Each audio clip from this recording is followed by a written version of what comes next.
Vamos a tener ahora la tercera parte de la conferencia 404 de noticias de actualidad en relación con la profecía bíblica. Introducimos las noticias más destacadas entre ayer y hoy, que hicimos la última conferencia, pero vamos a dedicarnos íntegramente después al tema Vaticano, con un montón de cosas concernientes al Vaticano, que vale la pena añadir a todo lo que se ha presentado hasta ahora respecto a él, tanto en profecía bíblica como en noticias. Y no dejéis de estar atentos a la cita final de Ellen White. Por favor, estad muy atentos a esa cita, porque es la clave de todo lo que venimos presentando durante tantos años.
De las noticias añadidas de ayer a hoy, tenemos estas. Empezamos por crisis. Otros 50 bancos estadounidenses pueden quebrar, advierte un antiguo vicepresidente de Lehman Brothers, que además dice que es similar al colapso del propio Lehman Brothers en 2008. En fin, las cosas, como siempre, no parecen muy halagüeñas. Para Latinoamérica, concretamente en México, esta noticia. 5 personas armadas mueren tras enfrentarse con la policía en el estado de Guanajuato. ¿Y terremotos? Pues sí, otro más. Al menos 12 muertos y 204 heridos tras un terremoto de magnitud 6,5 en Afganistán. Y ahora sí, después de estas breves noticias, nos adentramos en ese apartado para el Vaticano, que es amplio y amplio en todos los conceptos. Mirad si no. Cisma, un cura de San Diego tras recibir el libro de Burke para negar la comunión, dice, han declarado la guerra a Francisco. Bernardo Lara se lamenta, es peligroso manipular la Eucaristía como arma política y arma de castigo. Todo esto en relación también a Joe Biden. En fin, que se está viendo que sí, que realmente hay unos bandos muy opuestos en todo este tema. Y esto no es todo, hay más cosas, mirad, y muchas más. Papa y jueces. El Papa, jueces de Italia y el Vaticano. La justicia es una virtud que debe cultivarse. Ya veis que está en todos los palos que se puedan llegar a tocar, ¿eh? Libro sobre el Papa. El Papa dice, todos debemos hacer política por el bien común. El Pastor, el libro de los periodistas Francesca Ambrogetti y Sergio Rubin, que se publica estos días en Argentina, es el resultado de varias entrevistas con el Papa sobre los temas más importantes y urgentes de la Iglesia. De la política a la economía, de las reformas en la Curia Romana a las amenazas a la casa común. También se da espacio a algunos aspectos personales. Respecto a un viaje a Argentina, Francisco dice que es injusto decir que no quiero ir. Del jesuita escrito en 2010 a Il Pastor, un volumen que se publica actualmente en Argentina, Francesca Ambrogetti, exdirectora de ANSA en el país sudamericano, y Sergio Rubin, del diario El Clarín, vuelven sobre la figura de Jorge Mario Bergoglio. Si en el primer libro habían recogido el pensamiento del cardenal arzobispo de Buenos Aires, en este segundo el enfoque es sobre el magisterio del Papa Francisco, los retos afrontados en los 10 años de pontificado y las perspectivas de futuro, como revitalizar el anuncio del Evangelio, dice el pontífice, reducir el centralismo vaticano, proscribir la pederastia y combatir la corrupción económica. Un programa de gobierno subraya que es ejecutar lo declarado por los cardenales en las congregaciones generales en vísperas del cónclave. Y así nos va hablando que este libro pues llega a tratar varios factores: inmigrantes, defensa de la vida, impacto de las reformas de la Curia Romana, hasta los abusos a menores. Y fijaos lo que llega a decir. En este punto Francisco subraya que su pontificado será evaluado en gran parte por cómo ha afrontado esta plaga. A continuación, el matrimonio y la familia, la casa común amenazada, el genio femenino, el arribismo en la Iglesia. Sobre la homosexualidad subrayó que aquellos que han sufrido el rechazo de la Iglesia, quisiera hacerles saber que son personas en la Iglesia. Con lo cual ya veis que está tocando todos los temas posibles, cada vez más, y en todo está poniendo su cucharada, y vaya cucharada. Porque fijaos también en esto, la política es uno de los temas centrales. Sí, hago política, responde el Papa, porque todos deben hacer política. ¿Y qué es la política? Una forma de vida para la polis, para la ciudad. Lo que yo no hago ni debe hacer la Iglesia es política de partidos. Pero el Evangelio tiene una dimensión política, que es transformar la mentalidad social, incluso religiosa, de las personas para que se oriente al bien común. Bueno, más claro ya no puede ser, ¿no? La Iglesia no se pone en política. Pues sí, se pone en política. Y ahora lo dice él mismo de un modo clarísimo. Pero como siempre, unas veces es blanco, las otras veces es negro. En fin, siempre jugando con esos vocabularios. Y mira por dónde añade esto también. Otro tema fuerte se refiere a la economía. Francisco reitera que el faro a seguir es la doctrina social de la Iglesia, que la suya no es una condena del capitalismo, sino que es necesario, como indicó Juan Pablo II, seguir una economía social de mercado. Hoy añade, prevalecen las finanzas y la riqueza es cada vez menos participativa. En lo que todos podemos estar de acuerdo es en que la concentración de la riqueza y la desigualdad han aumentado y que hay mucha gente pasando hambre. Bueno, ya estamos viendo que se centra también en la economía y esto es sumamente importante y ya veis cómo precisamente ahora vuelve otra crisis. En fin, ¿por qué será?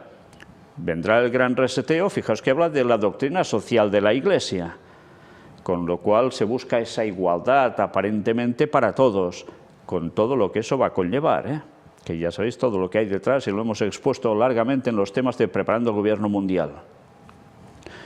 Y luego, bueno, fijaos, vamos ya no a hablar sobre la claridad en las finanzas vaticanas, sino listo para ir a China. Sobre Argentina, el Papa subraya que las acusaciones de peronismo son un lugar común y pide a los sindicatos que defiendan la dignidad de los trabajadores y sus derechos.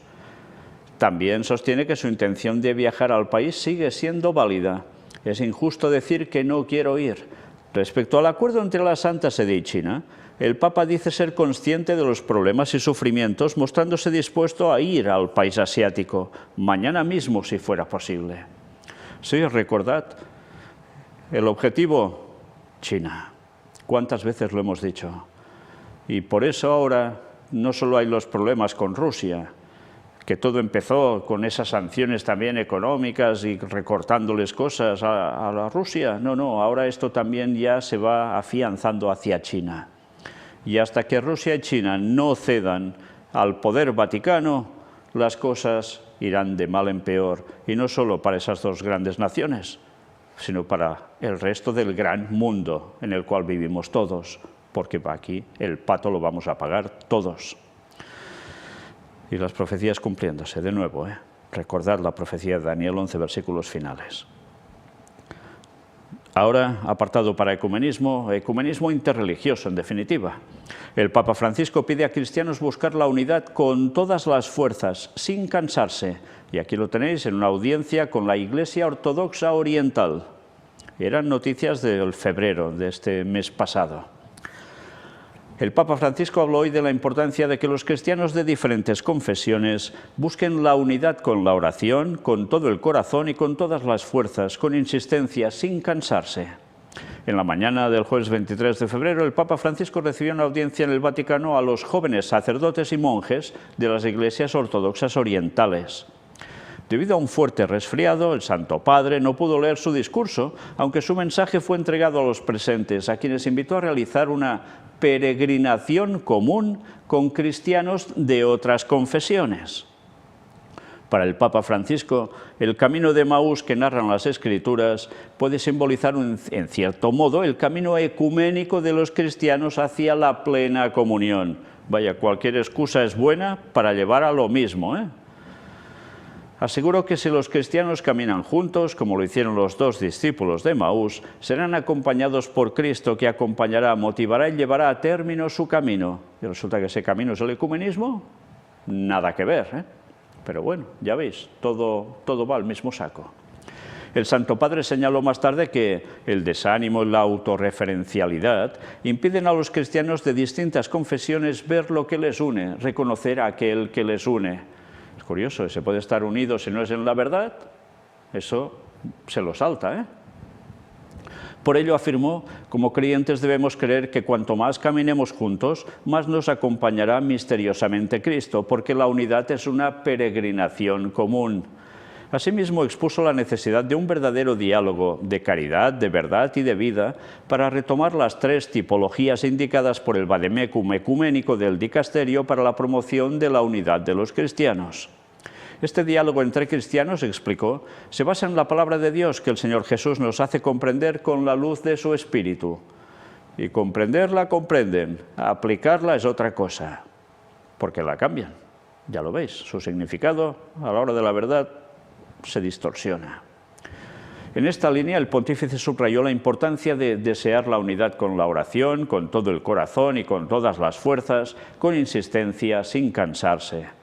Si el deseo impulsa abrir la puerta a Cristo junto con el hermano, todo cambia, aseguró. A continuación, el Papa dijo que lo que más falta hace hoy a los cristianos de las diversas confesiones es un deseo ardiente de unidad que se anteponga a los intereses partidistas. Fijaos, ¿eh? O sea, no se trata de buscar la verdad y estar unidos en la verdad, sino que la excusa es no poder haber intereses partidistas. Porque claro, intereses partidistas, ¿a qué se refiere entonces? Que cada uno tiene unas creencias distintas y no pueden cuadrar y juntarse. Pero claro, ¿cómo vas a juntarte con personas que no observan el sábado como el día de Dios, que tienen imágenes y van contra los mandamientos del Señor entonces? Es imposible, no puedes estar unido a ellos. Y con otros que junto a ellos creen en la inmortalidad del alma, y en purgatorios, y en infiernos, y cosas de esas. Por tanto, una vez más, todo lo que diga es una parafernalia para embaucar, pero la verdad en Cristo queda aparcada. Por ello animó a buscar la unidad como peregrinación, diálogo y deseo. Si vivimos estas tres dimensiones en el camino ecuménico, entonces, como aquellos discípulos, llegaremos a reconocer juntos a Cristo en la fracción del pan y gozaremos de la comunión con Él en la misma mesa eucarística. Y esto es lo que están buscando y esto es lo que van a conseguir. La profecía nos lo dice claramente. Al final, todos serán católicos, todos. Da igual si son ortodoxos o son protestantes, da igual. Al final todos participarán de la misma mesa eucarística, de la misa, porque al final todos, con todo lo que va a pasar, y también fenómenos de espiritismo que van a acompañar a todo lo que ellos proclaman, todos van a ceder en ese ecumenismo interreligioso, que no es solo de cristianos, sino de los demás también. Y de ateos no, ya veremos también más cosas al respecto. Pero terminemos con esta noticia. Por último, destacó que muchos de los presentes llegaron desde Siria, país probado no solo por la guerra, sino también por el terremoto que, como en Turquía, ha causado tantas víctimas y una terrible devastación. Ante el sufrimiento de tantos inocentes, niños, mujeres, madres, familias, espero que se haga todo lo posible por la población, que no haya razones ni sanciones que obstaculicen la ayuda urgente y necesaria a la población, concluyó. En fin, como siempre, esas bellas palabras ante una situación que falta ver si ha sido natural o no, y por qué ciertas circunstancias coincidían, recordadlo. Era ya noticia del 6 de marzo, ya nos adentramos en las de este mes. Francisco, 10 años, compendio de reflexiones ecuménicas e interreligiosas.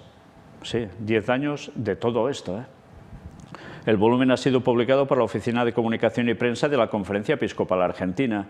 Han invitado a importantes pensadores del mundo judío y musulmán, a líderes de las iglesias evangélicas de la nación, a obispos y teólogas, teólogas para profundizar desde las miradas particulares el magisterio y pensamiento del Papa Francisco. Ya veis que todo va de ecumenismo interreligioso. Sí, todo el mundo va a caer. El 16 de marzo aparecía hasta el Papa. La cultura del encuentro derriba muros de prejuicios e indiferencia. La cultura del encuentro.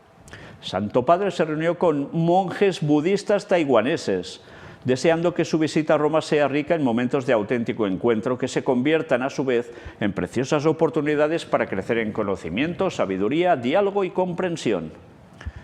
Y vamos a coger algún detallito de aquí, de esta parte que veis abajo. Una presencia que, como dijo el mismo pontífice, atestigua el espíritu de amistad y cooperación que cultivan como creyentes, firmemente enraizados en vuestros respectivos caminos religiosos. El encuentro tuvo lugar poco después del fallecimiento del venerable maestro Xing Yun, patriarca fundador del monasterio de Fo Guangshan. Conocido en todo el mundo por su contribución al budismo humanista, fue también un maestro de la hospitalidad interreligiosa, expresó el Papa. Y habrá que pensar si es que era de los suyos o no, pero al final todo lleva a lo mismo, buscando el ecumenismo interreligioso, como decimos aquí en este título claramente. Y mirad qué detalle tan importante ha acontecido no hace tanto. Esto era en febrero. Ceremonia de inauguración de la Casa de la Familia Abrahámica. En presencia de Su Alteza el jeque Said bin Zayed Al Nahyan, viceprimer ministro y ministro del Interior de los Emiratos Árabes Unidos, y Su Excelencia el jeque Nahyan bin Mubarak Al Nahyan, ministro de Tolerancia y Convivencia, junto con líderes religiosos, figuras destacadas de los Emiratos Árabes Unidos y más allá, y miembros de la comunidad. Los del más allá no se refiere a los muertos, supongo. La Casa Familiar Abrahámica ha sido inaugurada con una ceremonia que refleja nuestras diversas creencias, fundadas en una humanidad común. La Casa de la Familia Abrahámica tiene sus raíces en los valores de los Emiratos Árabes Unidos y el compromiso de larga data con la coexistencia pacífica. Las personas pueden venir y practicar la fe en las 3 casas de culto a partir del 16 de febrero. El acceso al foro y a las visitas guiadas estará disponible para los visitantes a partir del 1 de marzo de 2023, con lo cual eso ya funciona de lleno. Ya sabéis, esto va de cristianos, musulmanes y judíos, la familia abrahámica. Pues mirad el vídeo de la ceremonia de inauguración de esa casa de la familia abrahámica. Es bastante elocuente por sí mismo. Bien, ya veis que bien lo pintan todo. Un niño representante de cada una de las religiones abrahámicas y jugando juntos, uniéndose juntos en unos cuadrados de luz, unos cubos de luz. Y hay otros vídeos donde se muestra además un momento donde, aparte de esas construcciones que se ven, que pueda ser mezquita, sinagoga, iglesia, también aparece una pirámide por allí. En fin, ¿por qué será? ¿Por qué será? ¿Tendrá algo que ver también la cuestión masónica, de sociedades secretas? Bueno, pues nada, ya veis cómo se está trabajando el ecumenismo interreligioso. Y recordad que al final todos estarán reunidos en un templo, en el tercer templo de Jerusalén. Todo se va preparando. Y bien, sigamos. Atención a esta otra noticia, era del 1 de marzo. María hace más cercanos a cristianos y musulmanes. Claro, si ya lo dijo Alberto Rivera, el ex jesuita que murió asesinado por los mismos que había dejado. Su orden, porque denunció quién había hecho el Islam. Y claro, el punto central era María y tenía que ser Fátima, etcétera, etcétera. Mirad un poquito al respecto. El patriarca caldeo Luis Rafael Sacco se dirigió a un auditorio de creyentes cristianos y musulmanes que dedicó íntegramente a la Virgen María como figura muy querida tanto en el cristianismo como en el Islam. María ocupa un lugar único, ella hace que cristianos y musulmanes sean más cercanos, dijo. Interesante, ¿eh? Así lo reafirmó, tal como informa la agencia Fides, el cardenal Luis Rafael Sacco, patriarca de la Iglesia caldea, en su discurso a un auditorio de estudiosos y oyentes cristianos y musulmanes e íntegramente dedicado a la Virgen María como figura muy querida por multitudes de creyentes, tanto en el cristianismo como en el Islam. El patriarca rindió homenaje a María como inspiradora de la cercanía entre los creyentes del Islam y del cristianismo durante la velada del diálogo islámico-cristiano realizada en Bagdad con la contribución organizativa del movimiento católico francés Efesia, que desde hace años organiza encuentros bajo el título Ensemble avec Marie, de Louvre d'Orient y de los Padres Dominicos de Bagdad. Al encuentro dedicado al tema La Virgen María nos une y celebrado el 24 de febrero en la Catedral Latina de Bagdad, asistieron también diversos religiosos chiíes de Nayaf y miembros del Consejo Jurídico Suní de Bagdad. Impresionante esto, ¿eh? Durante la velada, que culminó con algunos discursos sobre la condición de la mujer, se leyeron también fragmentos del Evangelio y del Corán. Todo junto aquí, ¿eh? Y curioso que sea también una parte de unión en esos momentos entre chiíes y sunís, que no se tragan, ¿eh? Pero Evangelio y el Corán, ¡pam!, todo juntito. En su discurso, el patriarca Sako subrayó que las diferencias doctrinales entre el cristianismo y el islam en torno a la figura de María pueden ser evaluadas y comprendidas objetivamente en el contexto de unas relaciones sinceras. En la experiencia cristiana, señaló el patriarca, la persona de María está vinculada al misterio de Cristo. Su papel y su grandeza se reconocen y celebran a través de su relación con su Hijo y nunca separada de Él. La fe y la esperanza de María descansan en su absoluta confianza en Dios y en su total abandono en Él. A continuación, refiriéndose a la mariología islámica, el cardenal iraquí recordó que el Corán habla de María en varias ocasiones y le dedica toda una sura. El libro sagrado del Islam reconoce la virginidad de la Madre de Cristo y su pureza inmaculada. En el Corán se hace referencia a todas las etapas de la vida de María: la anunciación, su embarazo, el nacimiento de Jesús, la presentación en el templo y la dormición. Además, el primado de la Iglesia caldea señaló: María ocupa un lugar especial en la piedad popular islámica, ya que las mujeres musulmanas visitan constantemente los santuarios marianos. Qué interesante, ¿eh? Cuando escribieron el Corán, que entregado después para Mahoma y los suyos, lo hicieron muy bien, porque mirad qué personaje buscaron de conexión entre unos y otros: María. Qué bien ha trabajado el Vaticano, ¿eh? Mientras, a modo de conclusión de su discurso, el patriarca Sako subrayó que el cristianismo considera al hombre y a la mujer como creados a imagen y semejanza de Dios y, por tanto, dotados de la misma dignidad y derechos. El cristianismo, añadió el cardenal, rechaza la poligamia por ser contraria al plan de Dios expresado en la creación. Dios, dijo entre otras cosas, podría haber dado a Adán más mujeres como compañeras, pero en lugar de eso solo le dio una, Eva. Respetando el orden de la creación querido por Dios, el cristianismo considera la poligamia contraria a la naturaleza humana y a la voluntad de Dios, y reconoce que solo el matrimonio entre un hombre y una mujer es fuente de estabilidad y armonía. Eso sí, lo dejan claro, ¿eh? Pero el resto, ya veis cómo va todo. Y más cosas. Foro Internacional sobre las Religiones y la Guerra en Roma. Y aquí tenéis un momento de oración interreligiosa, y hay un poco de todo, ¿eh? Reunión de expertos en la Universidad de Roma III para un debate científico sobre el estado del arte con relación a las confesiones más extendidas. El foro pretende ser un punto de partida para una aproximación más informada a las diferentes dinámicas que operan en las religiones y culturas de nuestro tiempo. Comenzando por las grandes religiones monoteístas, desde el judaísmo al cristianismo, del islam al budismo, los expertos se centrarán también en sus ponencias en esas nuevas y complejas formas de espiritualidad que han surgido y se han desarrollado en las últimas décadas, gracias también al aumento de las redes sociales telemáticas que han dado lugar a originales experiencias de creencia. Pero también habrá espacio para los que no creen, es decir, ateos y agnósticos. Antes os lo había dicho. ¿Y los que no creen?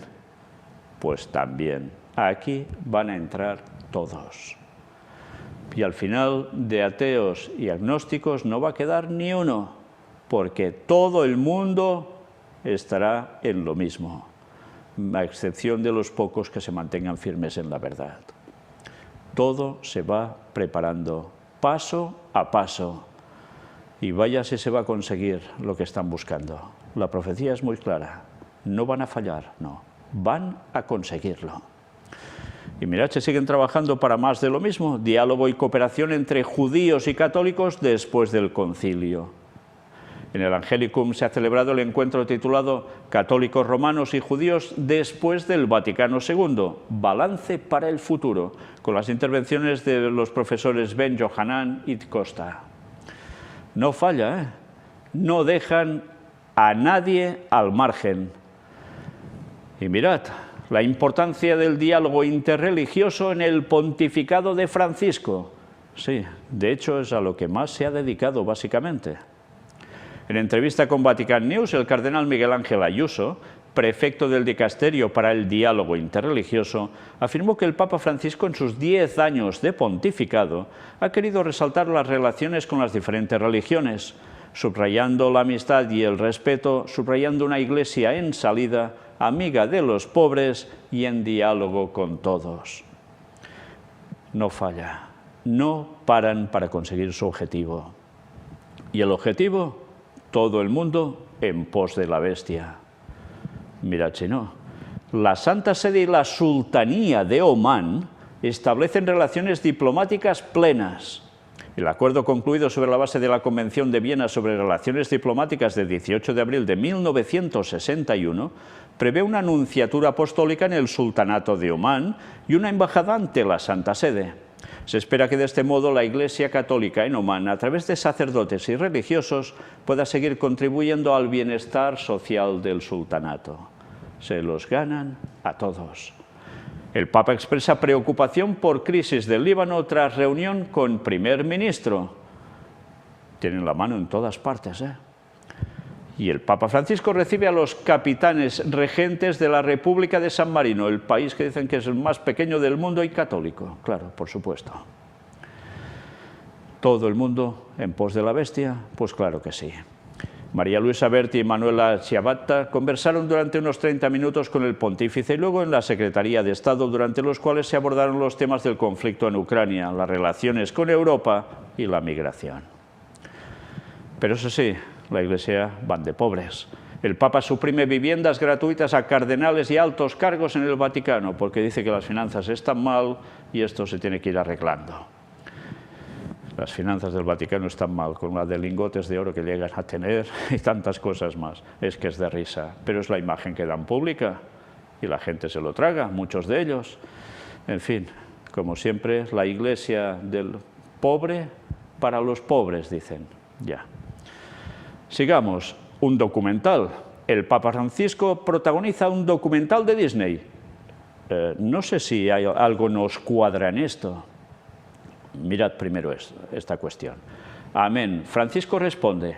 Es el título del documental de Disney donde el Papa Francisco conversa con un grupo de jóvenes que representan diferentes realidades como la inmigración, la prostitución, la pobreza, los abusos. La plataforma Disney Plus, el servicio de streaming propiedad de Walt Disney Company, emitirá este documental realizado por Producciones del Barrio, la productora audiovisual creada por el periodista español Jordi Évole, que ya entrevistó al Papa en su momento. En el reportaje, el Santo Padre responde a las preguntas de un grupo de jóvenes, entre los que se encuentran un inmigrante, una víctima de abusos en la Iglesia y una mujer del mundo de la prostitución. En el tráiler, publicado en Disney Plus España el pasado 2 de marzo, se puede ver al Papa Francisco rodeado de estos jóvenes. Al final del vídeo, el pontífice sonríe y asegura que muy pronto se vienen cositas. Vaya frase enigmática, ¿no? Según informó Religión Digital, el programa se grabó el verano pasado y verá la luz probablemente en Semana Santa. Entre los protagonistas del film se encuentra el español Juan Cuatracasas, víctima de abusos sufridos en el colegio Gaztelueta de Leioa, País Vasco, en España, vinculado al Opus Dei. Según detalló el citado medio, el Papa Francisco abrió la fase canónica del llamado caso Gaztelueta tras escuchar a la víctima y concluir que lo sucedido no se había gestionado correctamente. Y así, atención a lo que escriben en este medio, que es católico. El adoctrinamiento de Disney. Disney anuncia este programa en un momento difícil para la compañía.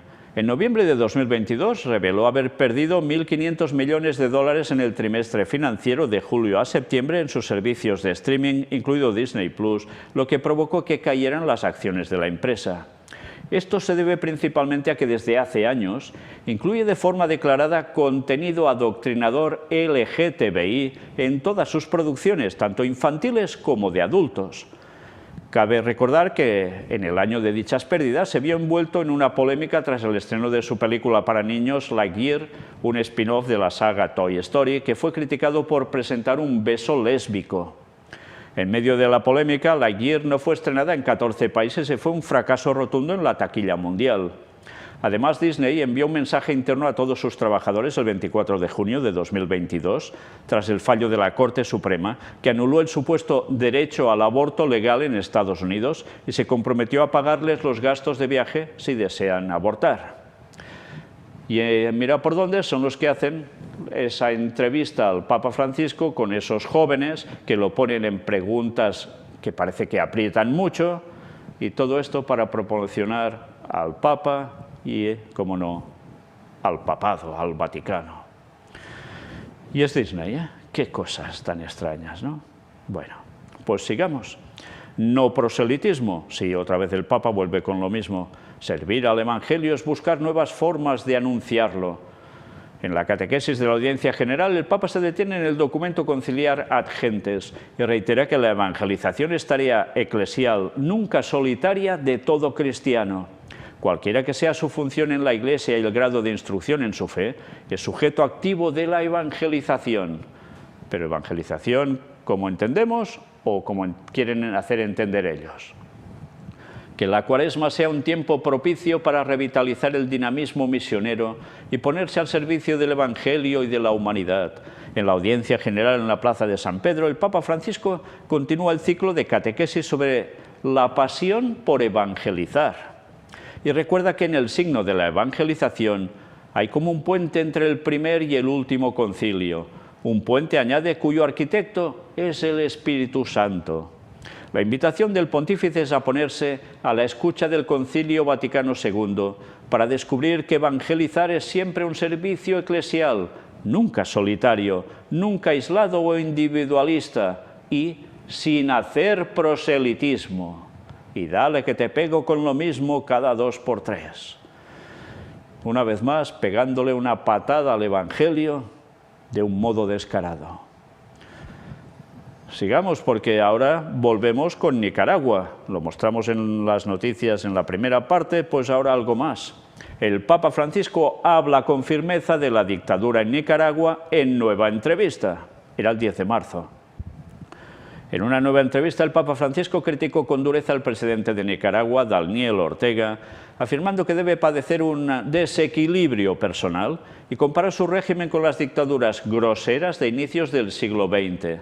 Curioso que diga dictaduras groseras cuando ha habido dictaduras en Europa llevadas por ellos mismos.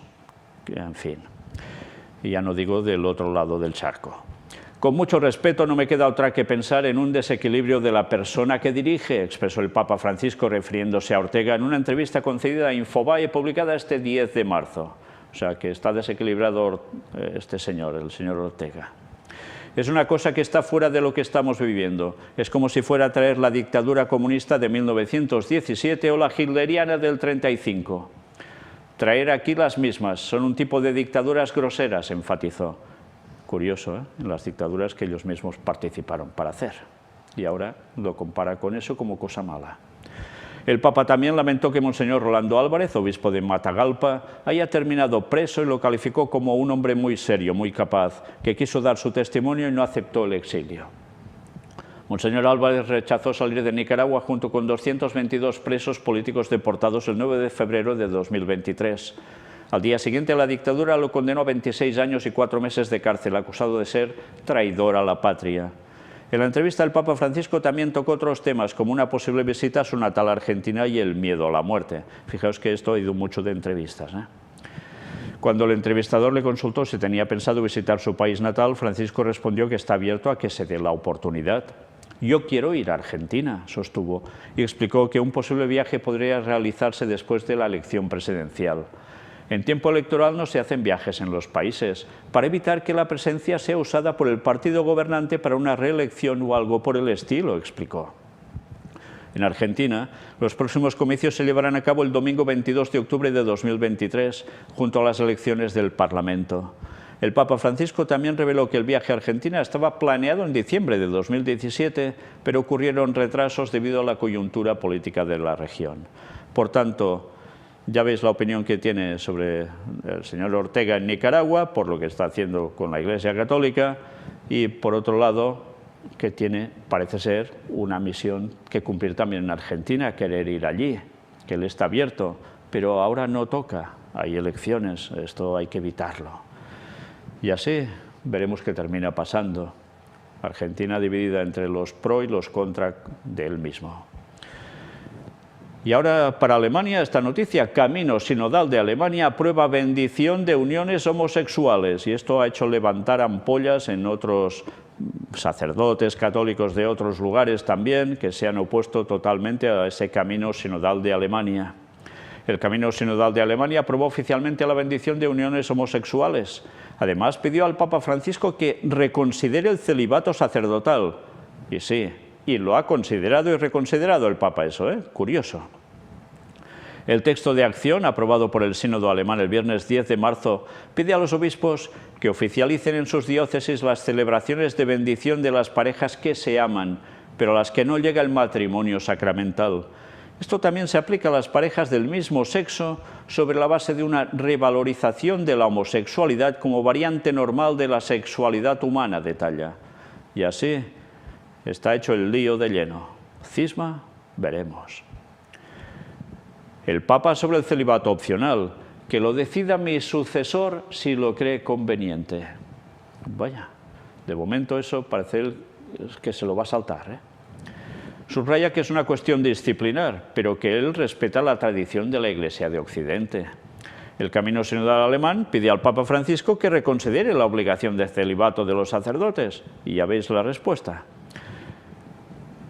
El Papa Francisco recordó este viernes, era el 10 de marzo, que mientras que la ordenación sacerdotal es para siempre, el celibato es una disciplina de la Iglesia latina y que por lo tanto futuros pontífices pueden revisarla. Lo dijo durante una entrevista con la agencia argentina Infobae, en la que le interrogaron sobre la crisis de vocaciones. A lo largo del pontificado, Francisco ha dado la misma respuesta cada vez que se le ha planteado esta cuestión. Personalmente, respeto la tradición de la Iglesia de Occidente del celibato obligatorio y, en todo caso, que un eventual cambio lo disponga, si lo cree conveniente, el Papa que me suceda, dijo hace 2 semanas en otro diálogo con sus biógrafos Sergio Rubini y Francesca Ambrogetti, publicado en el libro El Pastor, que ya hemos visto antes. Celibato, que fue, ¿por qué? Pues porque la Iglesia Católica llegaba a tener tantas propiedades, pero como los papas tenían hijos, ¿qué sucedía? Que luego todo se distribuía, se repartía y la Iglesia volvía a quedar frágil, con lo cual decidieron poner el celibato. No por nada más. Ahora, ¿esto tiene sentido para ellos? Pues ya veis que hay todo un diálogo sobre esta cuestión.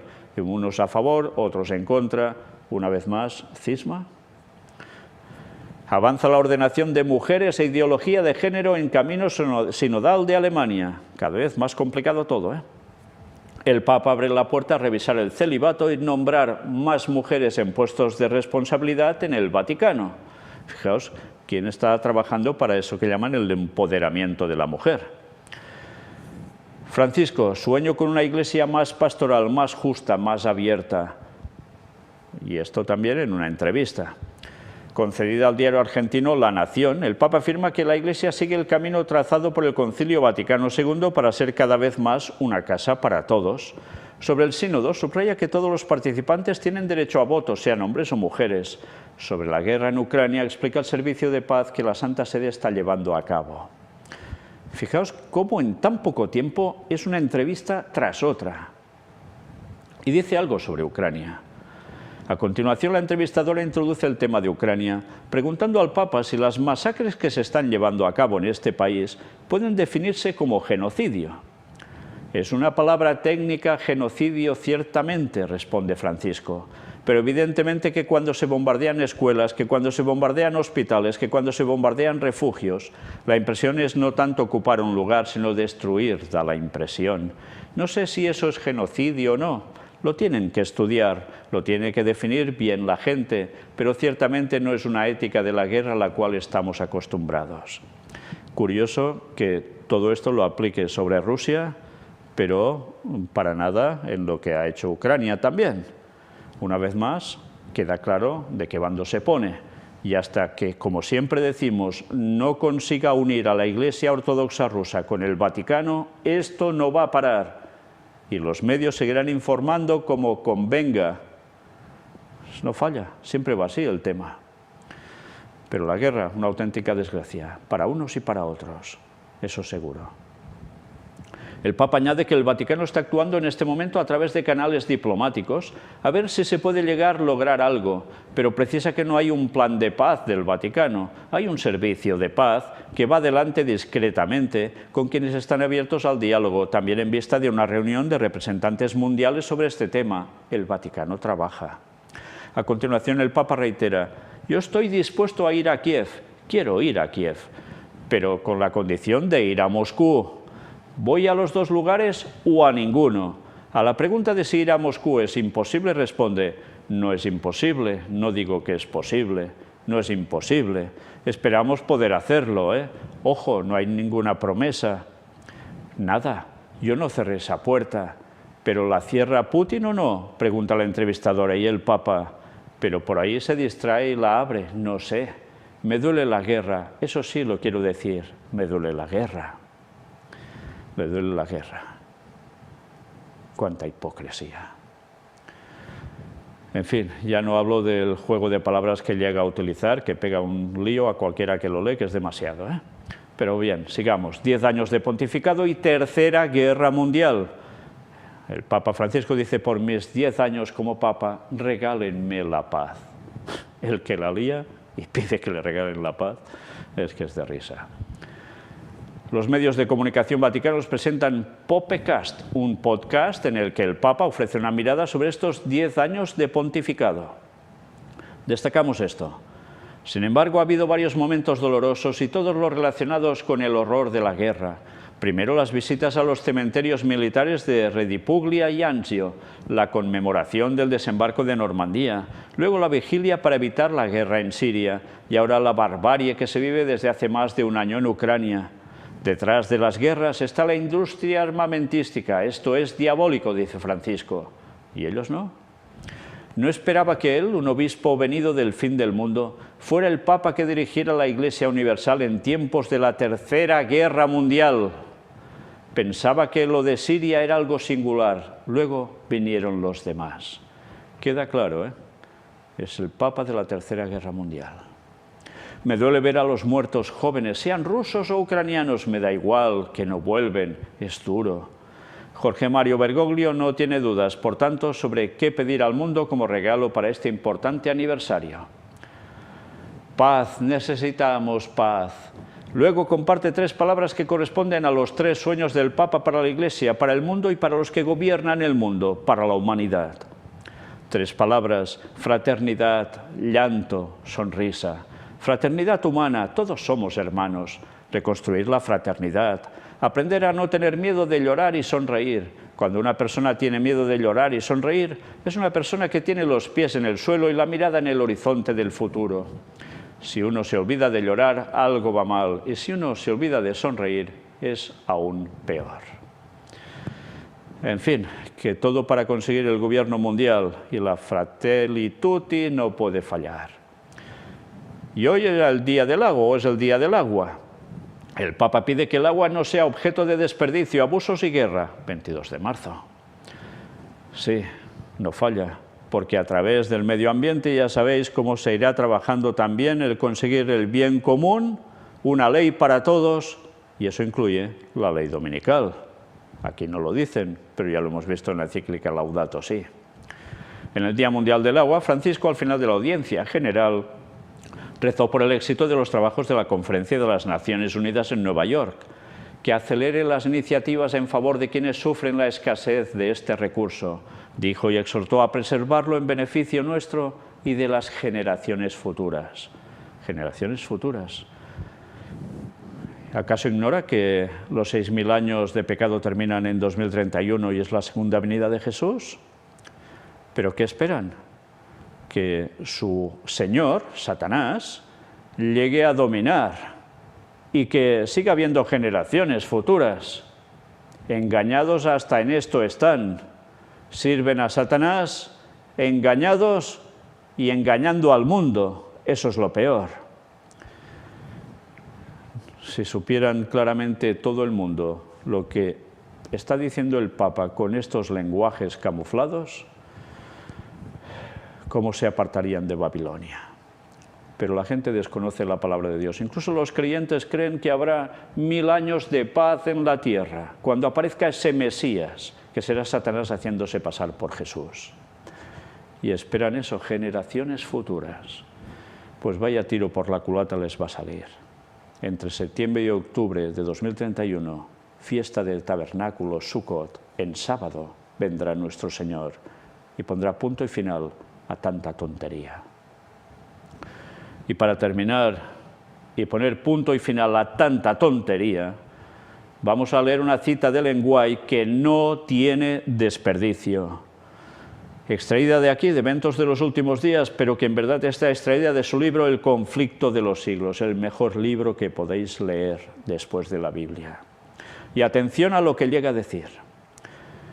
Habla de Apocalipsis 18, versículos 1 y 2 y el versículo 4. Ya hemos tratado sobre ese capítulo, porque es el mensaje del cuarto ángel. Y mirad qué llega a decir. Estos versículos señalan un tiempo en el porvenir, cuando el anuncio de la caída de Babilonia, tal cual fue hecho por el segundo ángel de Apocalipsis 14:8, se repetirá con la mención adicional de las corrupciones que han estado introduciéndose en las diversas organizaciones religiosas que constituyen a Babilonia, desde que ese mensaje fue proclamado por primera vez durante el verano de 1844. Estas declaraciones, unidas al mensaje del tercer ángel, constituyen la amonestación final que debe ser dada a los habitantes de la tierra. Los pecados de Babilonia serán denunciados. Los resultados funestos y espantosos de la imposición de las observancias de la Iglesia por la autoridad civil, las invasiones del espiritismo, los progresos secretos pero rápidos del poder papal, todo será desenmascarado. Estas solemnes amonestaciones conmoverán al pueblo. Miles y miles de personas que nunca habrán oído palabras semejantes las escucharán. Y este es el mensaje que estamos presentando desde hace años, el mensaje del cuarto ángel de pleno. ¿Os dais cuenta que todo lo que hemos venido presentando desde hace tantos años es algo que era profecía y que la estamos cumpliendo y viviendo? ¿Sois conscientes de que este mini ministerio levantado por Dios está siendo el cumplimiento del mensaje del cuarto ángel que ni los adventistas quieren proclamar ya y desechan? Pues alguien tenía que recoger el testimonio que ellos han soltado, que han despreciado y pisoteado y siguen haciendo. Y por eso el Señor tuvo que levantar un remanente, del cual aún quedará más remanente porque habrá limpieza, incluso entre los que siguen el mensaje del cuarto ángel, porque hay muchos corazones podridos ahí dentro, haciéndose los santitos y con un corazón asqueroso. Pero ya se lo encontrarán con Dios, porque la limpieza estará segura y vaya que se lo estará. Y aunque quedemos 4, esos 4 tendrán el poder del Espíritu Santo para terminar la obra y llegar a miles de personas que jamás han escuchado ese mensaje. Y el resto va a saltar. Babilonia. Católicos y protestantes y tantas religiones, ¿haciendo qué? confusión. Y analizad todo lo que hemos presentado durante estos años y veis y comprobaréis cómo realmente el mensaje que anunciamos es el fuerte clamor. Ya empezó, irá más y nadie lo va a detener, ni de dentro ni de fuera, nadie lo va a detener, porque el mensaje es de Dios, es el último que va a recibir este mundo y es el que triunfará. Y eso incluye una fecha, 2031, el año del retorno de Cristo, pero se incluye también vivir como se debe vivir, pensar como se debe pensar y dejarse de bobadas. De lo contrario, ni muchos de los que creen entrarán a la Nueva Jerusalén, tristemente. ¿Cómo puede recibir luz un pueblo, unas personas, si no andan correctamente ante Dios? ¿Y los otros sí? Pues que cada uno decida con quién quiere estar. O con Dios y su pueblo, o queriéndose estar con Dios y siendo un pueblo aparte. Cada uno se decida, porque aquí las cosas se van a cortar. O es el pueblo del tercer Elías, o es el pueblo del diablo. No hay entremedios. Definíos. Maranata 2031. Dios bendiga a su pueblo.